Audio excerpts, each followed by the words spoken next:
3 حاجات لو عملناهم هنعرف نجذب شخصيات كويسة زينا لحياتنا. أنا لايف كوتش شيماء حزة، وحابة أتكلم النهاردة معاكم عن سؤال جالي: ليه أنا بجذب شخصيات سيئة، وإزاي ممكن إن أنا أجذب شخصيات كويسة؟ 3 حاجات. أول حاجة، غير تفكيري.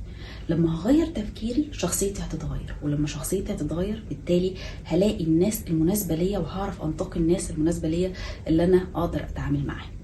الحاجة التانية ان انا اطور من نفسي واشتغل على نفسي، واعرف ايه هي نقاط الضعف اللي موجودة عندي، وابدأ اطور فيها وابدأ اشتغل عليها، وابدأ اعرف ايه هي نقاط القوة وايه النقاط اللي بتجذب الناس ليا، وابدأ ان انا اخد بالي منها. اللي بيجي ده او الشخصيات اللي بتيجي دي بتيجي عايزة ايه، وانا هعرف اخد منها ايه، وبالتالي هعمل توازن، وبالتالي هجذب شخصيات متوازنة لحياتي. الحاجة الثالثة، اكون الشخصية اللي انا عايزاها. يعني ايه اكون الشخصية اللي انا عايزاها؟ يعني لو انا مفتقدة لشخصية تكون كريمة، طب اكون انا كريمة، وكريمة بالمفهوم المعتدل ليها، كريمة بالمفهوم الصح ليها. لو انا مثلا عايزة شخصية قوية في حياتي، شخصية اقدر استند عليها، اكون انا الشخصية القوية دي، اكون انا الشخصية اللي اقدر اتسند على نفسي. وبالتالي لما اكون انا الشخصية الكويسة مش هجذب ليا غير الشخصيات الكويسة اللي تقدر ان هي تساعدني وتعني على الحياة.